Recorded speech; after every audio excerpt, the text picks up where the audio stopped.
This is CBC Toronto News.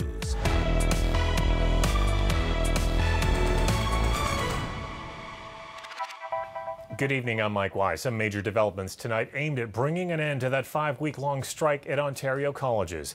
This morning, striking faculty overwhelmingly rejected the college's offer. That led to renewed talks and then a flurry of activity at the Ontario legislature. And we'll now see MPPs sitting all weekend as they try to pass back-to-work legislation. Our Queen's Park reporter Mike Crawley walks us through it. Everything happened quite quickly here this evening. Just before 6 o'clock, the government announced that there was an impasse in the talks between the college faculty and college management. Premier Kathleen Wynne announced that the government would bring in back-to-work legislation. So you immediately saw a whole bunch of the Liberals here heading into the House to try to get that legislation in. And because of the rules of the legislature, the NDP was actually able to say no to the process of trying to get that bill in immediately. The Liberals could have had it done first, second, third reading, all passed, done and dusted tonight.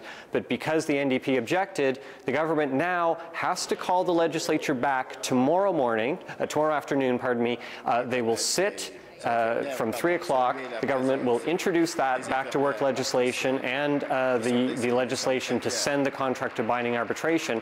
But it sure looks like the NDP is going to try and block this at every stage in the process. And while the government has a majority and they will be able to get the legislation through eventually, it might take all weekend. We could have done it in 10 minutes, and then students would know they're back in the classroom on Monday. It was very disappointing that the NDP decided to block it. They've got a Jagmeet Singh dinner tonight, I know that, but we should be here debating this tonight. Students have suffered enough. They've experienced enough anxiety. We've got a path to get them back in the classroom on Monday, but we cannot do that without the support of the other parties. I think most people understand. New Democrats support workers. We believe workers' rights should be maintained. We understand that at the end of the day, the best place to find a solution is at the bargaining table. Unfortunately, the government didn't do what it could have done in order to make that happen. There's things they could have done. And instead they wait till the 12th hour, and then they say, well, let's create an urgency, let's create a crisis, and here we are. So Kathleen Wynne says she wants to get the students back in class by Monday, but if it takes all weekend to have the legislation passed, that may not happen exactly on the time frame that the government wants. Okay, thank you, Mike. Well, the College Employers Council is blaming OPSEU for prolonging the uncertainty of students. In a statement, it says it offered to send all outstanding issues for arbitration this afternoon if the strike was called off, but says OPSEU rejected that and made new demands for new money. A $5,000 return-to-work bonus for each striking faculty member. Now, that is something OPSEU is disputing this evening. Greg Ross is following this part of the story for us tonight. Greg? That's right, Mike. They say they didn't assign a dollar figure to the compensation they were asking for the last 2 weeks. And they also deny a claim made by the CEC that they wanted compensation to be paid out of the Student Hardship Fund. Representatives from OPSEU getting very frustrated when they were asked about that tonight. That is a bald-faced lie.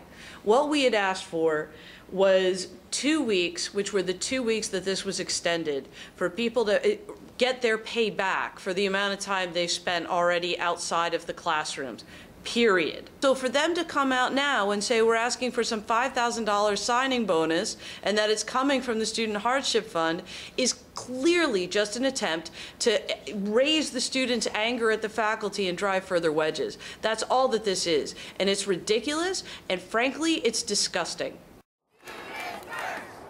OPSEU representatives say that they came ready to resume negotiations after their members voted overwhelmingly in favor of rejecting the latest contract offer. But they claim it was the opposition that was not willing to come back to the table and discuss these issues.